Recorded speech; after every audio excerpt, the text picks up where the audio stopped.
Hi అండి, అందరికీ నమస్కారం. ఇప్పుడైతే ఒక పెళ్లి బ్లౌజ్ అయితే నేను డెలివరీ ఇవ్వడానికి అయితే రెడీ అయ్యిందండి.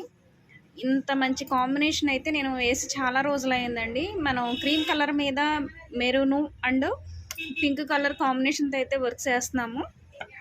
ఈ గ్రీన్ కలర్ కాంబినేషన్తో అయితే వేసి అయితే చాలా రోజులైందండి. శారీ అయితే జాగ్రత్తగా అబ్జర్వ్ చేయండి. మనకి శారీలో వచ్చేసి జరీతో మనకి ఆకులు చిన్ని చిన్ని ఫ్లవర్స్తో అయితే ఇలా వచ్చిందండి. శారీ మొత్తం ఓవరాల్గా ఇలా వచ్చింది. Cream green colour combination. ఇప్పుడైతే మీకు బ్లౌజ్ చూపిస్తాను. సేమ్ మనకి శారీలో ఏవైతే లీవ్స్ ఉన్నాయో అవి ఆ ఫ్లవర్స్ ఉండేలాగా అయితే ఈ వర్క్ అయితే నేను సెలెక్ట్ చేసి నన్నే వేయమన్నారని చెప్పి నేనే వేశానండి. వాళ్ళు సెలెక్ట్ చేసుకున్నదైతే వేరే, మళ్ళీ తర్వాత వాళ్ళే చాయిస్ ఇచ్చారు, మీరే చూసి వేయండి అని. వర్క్ ఎలా ఉంది అనేది నాకు కామెంట్ సెక్షన్లో కామెంట్ చేసి అలాగే వీడియోని అయితే ఖచ్చితంగా లైక్ చేయండి.